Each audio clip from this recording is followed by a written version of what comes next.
आज की वीडियो में हम आपके लिए अर्धवार्षिक परीक्षा कक्षा 12 विषय हिंदी का प्रश्न पत्र लेकर के आए हैं। यह प्रश्न पत्र आपकी अर्धवार्षिक परीक्षा के लिए बहुत ही इम्पोर्टेंट है, क्योंकि ठीक ऐसे ही प्रश्न इसी पैटर्न पर आधारित आपको प्रश्न आपकी अर्धवार्षिक परीक्षा में देखने को मिलेंगे। वीडियो आपको ज़रा भी मिस नहीं करना है, वीडियो में अंत तक आपको बने रहना है। तो चलिए हम वीडियो स्टार्ट करते हैं, आपका ज़्यादा समय न लेते हुए। सबसे पहले आप सभी को पता ही होगा कि जो पेपर करने का समय होता है वो 2 घंटे 30 मिनट का होता है, पूर्णांक 100 का होता है। हिंदी का यह प्रश्न पत्र है, कक्षा 12 वालों के लिए है। नोट दिया गया कि सभी प्रश्न को हल करना अनिवार्य है। प्रश्न संख्या 1 और 2 बहुविकल्पी प्रश्न हैं, जिसमें आपका एक का वाला दिया गया है कि वासुदेव शरण अग्रवाल द्वारा लिखित कृति कौन सी है। तो ये पृथ्वी पुत्र है, दूसरा वाला ऑप्शन राइट होता है। और खा है कि अशोक के फूल निबंध के लेखक कौन है। तो अशोक के फूल हजारी प्रसाद द्विवेदी जी का है, यहाँ पे हजारी प्रसाद द्विवेदी जी होगा, आपका चौथा ऑप्शन राइट होता है। गा वाला दिया गया है आनंद कादम्बनी पत्रिका के संपादक थे। तो आनंद कादम्बनी पत्रिका के संपादक बद्री नारायण चौधरी प्रेमघन थे, चौथा ऑप्शन आपका राइट होता है। द्विवेदी युग के लेखक कौन है। तो द्विवेदी युग के लेखक जो हैं ये आपका सरदार पूर्ण सिंह जी हैं, आपका तीसरा ऑप्शन राइट होता है।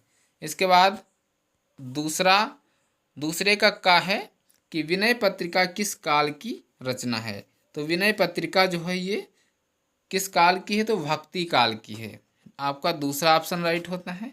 तीसरा प्रश्न दूसरे का खा वाला दिया गया है कि ज्ञानाश्री शाखा के प्रमुख कवि हैं।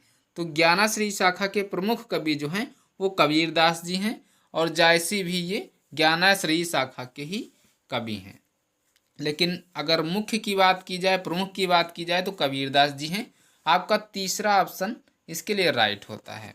इसके बाद गा वाला ऑप्शन दिया गया कि हिंदी का प्रथम महाकाव्य माना जाता है। तो हिंदी का प्रथम महाकाव्य जो है पृथ्वीराज रासो है, तीसरा ऑप्शन आपका राइट होता है। क्वेश्चन नंबर 2 का घा है कि छायावाद की विशेषता है। तो छायावाद की विशेषता यही है कि सौंदर्य और प्रेम को बढ़ावा दिया गया है, तीसरा ऑप्शन इसका राइट होता है। इसके बाद आपका प्रश्न संख्या 3 दिया गया है, जो कि दिए गए गद्यांश को पढ़कर नीचे दिए गए प्रश्नों के उत्तर देना है। तो ये गद्यांश जो दिया गया है इसको आपको अच्छी तरीके से पढ़ लेना है वीडियो पॉज करके। इसके बाद ये जो क्वेश्चंस दिए गए हैं इनके उत्तर देने हैं। जैसे पहला क्वेश्चन दिया गया है कि उपर्युक्त गद्यांश का संदर्भ लिखिए। तो संदर्भ लिख लेना है कि किस पाठ से आया है, इसके लेखक कौन है। और दूसरा है रेखांकित अंश की व्याख्या कीजिए। ये देख पाएंगे जो रेखांकित अंश है इसकी आपको व्याख्या कर लेना है। तीसरा है सहृदय व्यक्ति किसे स्वीकार करके प्रसन्नचित होता है। तो इसका आंसर आपको इसी में मिल जाएगा, आप अच्छी तरीके से जब इसको पढ़ेंगे 1-2 बार तो आंसर मिल जाएगा। चौथा दिया गया है कि प्रत्येक संस्कृत के आनंद पक्ष को कौन स्वीकार करता है। पांचवा प्रश्न है राष्ट्रीय जन अपने अपने मानसिक भावों के किन किन रूपों को प्रकट करते हैं। इसके बाद अथवा में दिया गया है, अगर आप वो नहीं कर पा रहे हैं किसी कारणवश तो आप ये दूसरा वाला कर सकते हैं। अशोक का वृक्ष जितना भी मनोहर हो, जितना भी रहस्यमय हो, जितना भी अलंकारमय हो, परंतु है वह उस विशाल समता सभ्यता की परिष्कृत रुचि का प्रतीक। तो ये आपको पढ़ लेना। इसके बाद नीचे दिए गए क्वेश्चन जो हैं ये 5, इनके उत्तर आपको देना है। पहला है कि सामंत सभ्यता की परिष्कृत रुचि का प्रतीक कौन है। और दूसरा है पाठ का शीर्षक तथा लेखक का नाम लिखिए। तीसरा है रेखांकित अंश की व्याख्या कीजिए, रेखांकित अंश दिया गया है। और चौथा है अशोक का वृक्ष किसका प्रतीक है। और पांचवा है लाखों करोड़ों की अपेक्षा से कौन समृद्ध हुई थी, उपेक्षा से कौन समृद्ध हुई थी। इसके बाद चौथा प्रश्न दिया गया है कि दिए गए पद्यांशों पर आधारित निम्नलिखित प्रश्नों के उत्तर दीजिए।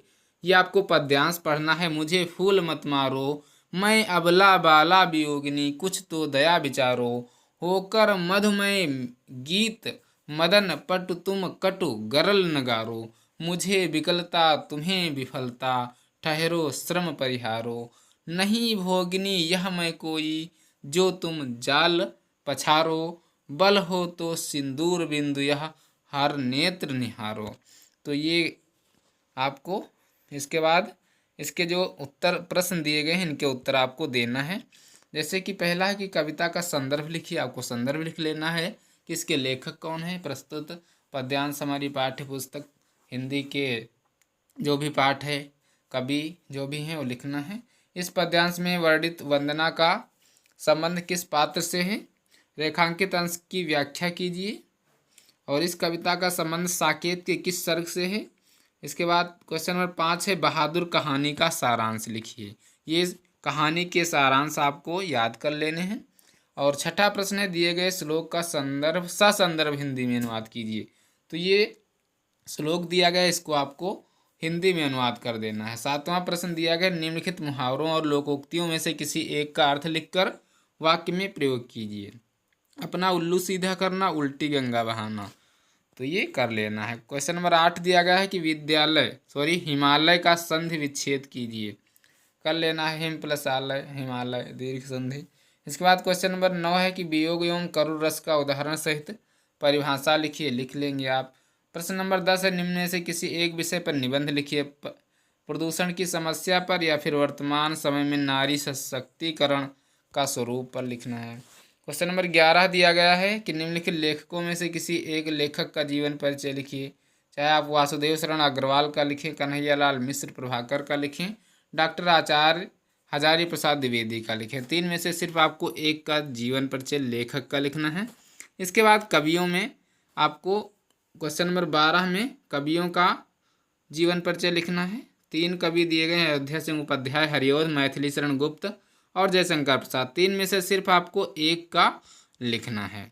इसके बाद ये था आपका हिंदी कक्षा 12 का प्रश्न पत्र। आई होप आप सभी को वीडियो बहुत पसंद आया होगा। वीडियो पसंद आया तो वीडियो को लाइक ज़रूर करें और अपने दोस्तों के साथ वीडियो को शेयर करें। मिलते हैं अगले वीडियो में कुछ नए क्वेश्चन पेपर के साथ। तब तक के लिए जय हिंद, नमस्कार।